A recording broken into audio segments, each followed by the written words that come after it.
ഹരി ഓം. ദശകം 40 ശ്ലോകം 3. ഇഹ ച സന്ധ്യനിമിത്തശതാനി തേ കടകസീംനി തതോ ലഘുഗമ്യതാം ഇതി ച തദ്വജസാ വ്രജനായകോ ഭവതപായഭിയാ ദ്രുതമായയൗ. പദച്ഛേദം നോക്കാം.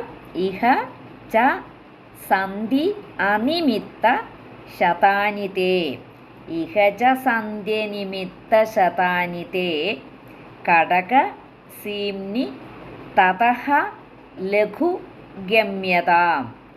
കടകസീംനി തതോ ലഘുഗമ്യതാം ഇതി ച തത് വചസ. അതാണ് തദ്വചസ. ഇതി ച തത് വചസ വ്രജനായകഃ. ഇതി ച തദ്വചസ വ്രജനായകോ ഭവത് അപായഭിയാ ദ്രുതം ആയയൗ. ദ്രുതമായയൗ. ഭവതപായഭിയാ ദ്രുതമായയൗ.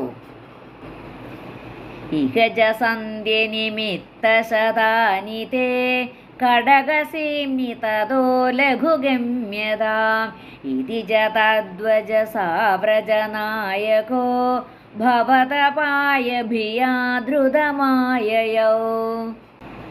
ശ്ലോകം 3 അന്വയവും അർത്ഥവും നോക്കാം.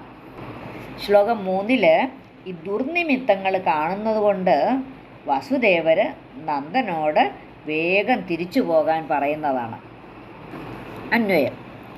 ഇഹ തേ കടകസീംനി ച അനിമിത്തശതാനി സന്തി തതഃ ലഘുഗമ്യതാം ഇതി തദ്വചസാ ച വ്രജനായകഃ ഭവതപായഭിയാ ദ്രുതം ആയയൗ.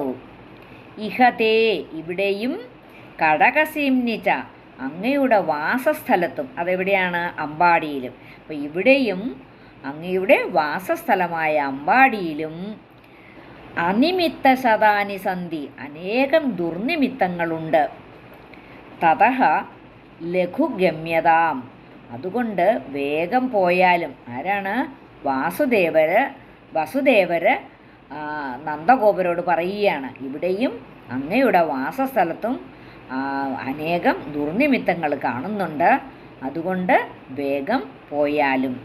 ഇതി തദ്വചസാ ച വ്രജനായകഃ ഇപ്രകാരമുള്ള വസുദേവവാക്യം കൊണ്ട് നന്ദഗോപൻ ഭവതപായഭിയാ ദ്രുതം ആയയൗ നിന്തിരുവടിക്ക് വല്ല ആപത്തും വരുമോ എന്ന് ഭയപ്പെട്ട് വേഗം മടങ്ങിപ്പോന്നുവല്ലോ. ഭട്ടതിരിപ്പാട് പറയുന്നു, അങ്ങേക്ക് ഈ മധുരാപുരിയിലും പല ദുർനിമിത്തങ്ങൾ കാണാം, അതുകൊണ്ട് ഭവാൻ എത്രയും വേഗം അമ്പാടിയിലേക്ക് മടങ്ങിപ്പോയാലും എന്നിങ്ങനെയുള്ള വസുദേവ വാക്കുകൾ കേട്ടിട്ട് നന്ദഗോപര് നിന്തിരുപടിക്ക് എന്തെങ്കിലും അപായം സംഭവിക്കുമോ എന്ന് ഭയപ്പെട്ട് ഗോകുലത്തിലേക്ക് വേഗം തിരികെ പോയി. അപ്പോൾ ഈ നവജാത ശിശുക്കളെ കൊല്ലുവാൻ വേണ്ടിയിട്ട് കംസൻ തൻ്റെ കിങ്കരന്മാരെ നിയോഗിച്ചിരിക്കുന്ന വൃത്താന്തമാണ് ദുർനിമിത്തങ്ങൾ എന്നുകൊണ്ട് ഉദ്ദേശിക്കുന്നത്. ഇഹ ച സന്ധ്യനിമിത്തശതാനി തേ കടകസീംനി തതോ ലഘുഗമ്യതാം ഇതി ച തദ്വചസാ വ്രജനായകോ ഭവതപായഭിയാ ദ്രുതമായയൗ.